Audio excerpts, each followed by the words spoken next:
শেহতীয়াকৈ খবৰ অনুসৰি শ্যামকানু মহন্তৰ জামিন আবেদন আদালতে নাকচ কৰিছে। বন্ধুসকল, প্ৰথমতে আহা আমি এটা ভিডিঅ' ক্লিপ চাই লওঁ, তাৰ পিছত ন্যায় দিয়াৰ প্ৰক্ৰিয়াৰ বিষয়ে আমি আলোচনা কৰিম। মইতো ৰাতিপুৱা সোমাওঁতে কোৰ্টত যাওঁতে কৈ গৈছিলোঁ যে 100% চিয়'ৰ যে আজি আমি জিকিমেই, তেওঁলোকে বেল নাপায়।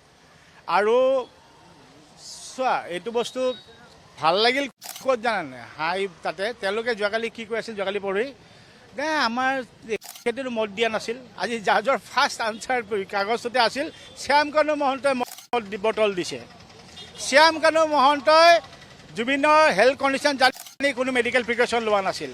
শ্যামকানু মহন্তই তাতে যেতিয়া বন্ধুসকল, আইনী প্ৰক্ৰিয়াবোৰ সদায় জটিল হয়। এই গোচৰটোৱে যেতিয়া প্ৰথমবাৰৰ বাবে সংবাদ শিৰোনাম দখল কৰিছিল, তেতিয়া অসমৰ জনসাধাৰণ স্তম্ভিত হৈ পৰিছিল। আদালতৰ মজিয়াত শ্যামকানু মহন্তৰ পক্ষই জামিনৰ বাবে বহু চেষ্টা কৰিছিল যদিও আদালতে এই আবেদন খাৰিজ কৰিছে। ইয়াৰ পৰা এটা কথা স্পষ্ট হয়, আইন সকলোৰে বাবে সমান। আহা আমি সম্পূৰ্ণ ভিডিঅ' ক্লিপটি চাই লওঁ।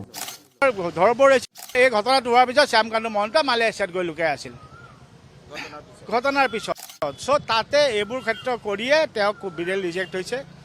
আৰু 2 তাৰিখে যে সিদ্ধাৰ্থৰ বেল আছে, সেইটোতো 1,00,00,000% ৰিজেক্ট হ'বই ফৰ চিয়'ৰ। চ' সেইকাৰণে ভাল লাগিল। আৰু এওঁলোকৰ আৰু এটা কথা, এই যে এনেকৈ মোবাইল চবাইলবোৰৰ কথা বিচাৰিছিল, সেইবোৰো ৰিজেক্ট কৰিছে যে নোৱাৰে এইবোৰ ল'বলৈ, কাৰণ এইবোৰত বহুত বস্তু এভিডেঞ্চ আছে, কিবা আছে, লেখা থাকে। চব মই ভাবা আজি গোটা বন্ধুসকল, এতিয়া আহো মূল কথালৈ। জুবিন দা সদায় সাহসী আছিলে। তেওঁ সদায় অন্যায় বিৰুদ্ধে মাত মাতিছে, আৰু তেওঁৰ এই মৰমে তেওঁৰ ন্যায় বিচাৰি সামাজিক মাধ্যমত 8.5 মিলিয়ন জাষ্টিচ অতিক্ৰম কৰিছে। বন্ধুসকল, শেষত ক'ব বিচাৰো, সত্য সদায় জয়ী হয়। আমি আশা কৰো যে জুবিন দাদাৰ সৈতে জড়িত এই আইনীয়া প্ৰক্ৰিয়াটো সঠিক দিশত পাব আৰু দোষীয়ে শাস্তি পাব। আপোনালোকে এই বিষয়ে কি ভাবে? শ্যামকানু মহন্ত জামিন ল'ব পাৰিবনে? তলত কমেন্ট কৰি জনাবলৈ নাপাহৰিব, আৰু জাষ্টিচ ফৰ জুবিন গাৰ্গ লিখিবলৈ নাপাহৰিব। বন্ধুসকল, এতিয়া আহা শ্যামকানু মহন্তৰ জামিন নাকচ হোৱাৰ বিষয়ে আদালতে কি ৰায় দিলে সম্পূৰ্ণ ভিডিঅ'টো চাওঁ। বোলে ক'লে মই বোলে খঙত বোলে তেখেতে কাটাকাটি কৰি দিম বোলে।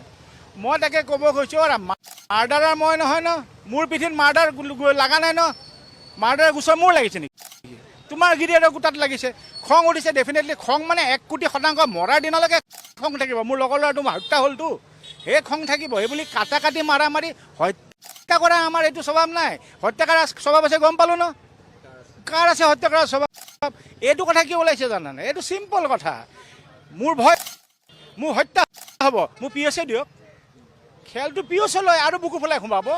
কি হ'ল, বুকু ফেলাই কৈছিল না, তেওঁতো মত দিয়া নাছিল, কিয় আজি নহ'ল? জাজে ফাৰ্ষ্ট ৱৰ্ডটো কিয় ক'লে? Shyamkanu Mahanta has been proof, মদৰ বটল তেওঁ দিছে।